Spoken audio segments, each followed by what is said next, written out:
Ang video naman natin ngayon ang GM sa Nico Liner.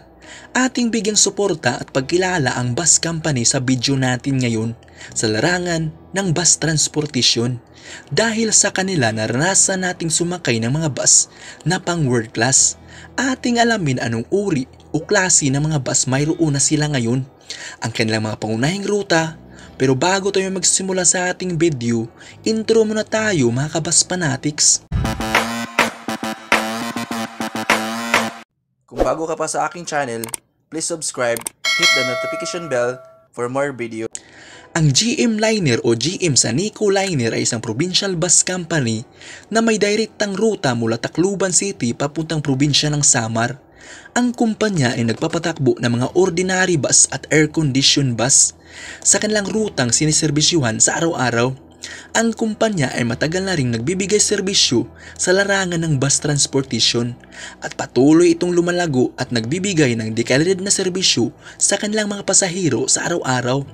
At narito ang mga nagagandahang bus units na maaari nating masakyan sa ating pagbiyahe sa GM sa Nico Liner ang sumusunod.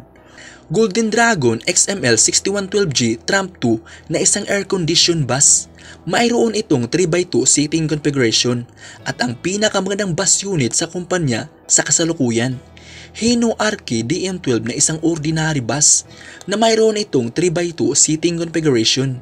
Hino Grand Metro na isang ordinary bus. Mayroon itong 3x2 seating configuration.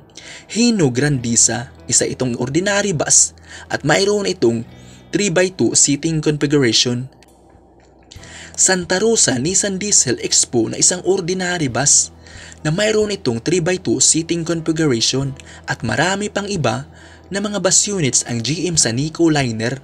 Ang pangunahing rutang siniserbisyuhan ng GM sa Nico Liner ang sumusunod: Tacloban Calbayog vice versa, Tacloban Las Navas via Alin vice versa, Tacloban Burungan via Buray vice versa, Katbalugan Giwan via Bisay vice versa, Katbalugan Burungan via Buray vice versa, Oras Katbalugan via Buray vice versa, Oras Tacloban via Buray vice versa.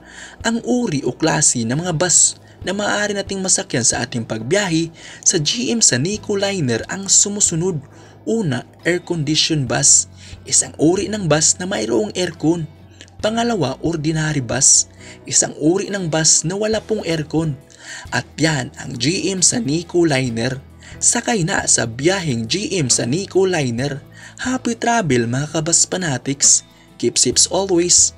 Hanggang dito na lang. Hanggang sa susunod nating mga video.